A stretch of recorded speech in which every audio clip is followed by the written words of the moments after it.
if you work for an international organization or the development sector at large, then you know that currently there's only one thing that people talk about, and that's a tight fiscal space. And as a professional in this field, I really feel it. Budgets are tightening, departments are being restructured, colleagues are being let go of left, right, and center. And honestly, the idea that an international career guarantees long-term stability is just no longer the case. So the real question then becomes, how do young professionals ensure financial resilience in such an unstable job environment? Hey friends, welcome back to my channel.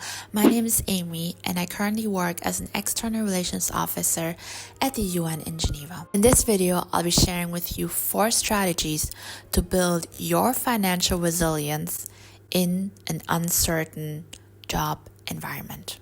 Let's go. Number 1, track your net worth. And what the hell is net worth? Well, net worth is what you own, your assets, minus what you owe, your liabilities. Assets or what you own could be cash, stocks, equity. What you owe is any type of debt, consumer debt, student loan, mortgages, credit card debt, etc. And your net worth, and this is where your real wealth is the difference between what you own versus what you owe. And why is this so important? Well, it's important because a lot of professionals focus a lot on their salary. So they want the promotion, they want the bonus, they want the salary increase, but your net worth is actually where your real wealth lies. 2 people might be earning the same salary, but one person spends it all and the other person has a very strict savings rate. If you've watched an older video of mine, then you see that I use a spreadsheet, and I'm gonna link the link down below so you can get the spreadsheet yourself. But the point is that it's super important that you start to track your earnings and your spendings.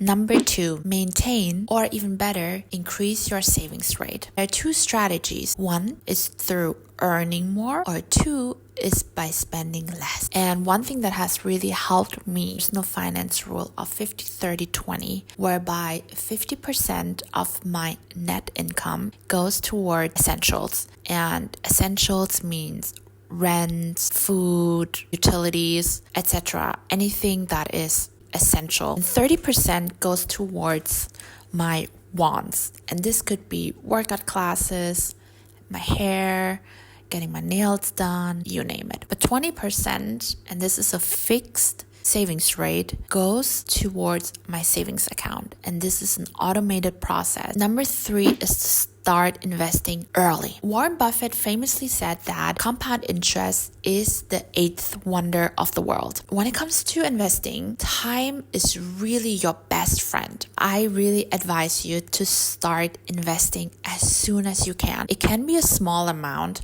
to familiarize yourself with investing, then gradually build more experience in investing.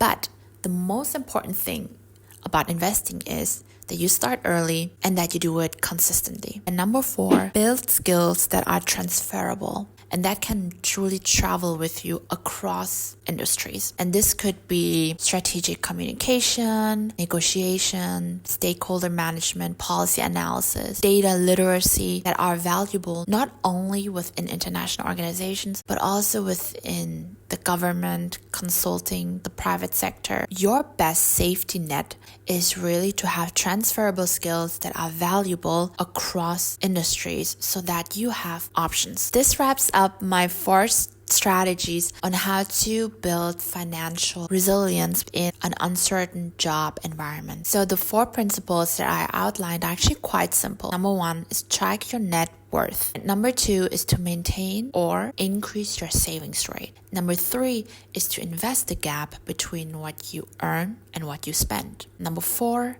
is to build and really invest in your skills that are valuable and transferable across industries. If you found value in this video, I would really appreciate it if you could hit the like and subscribe button, and I'll see you in my next video.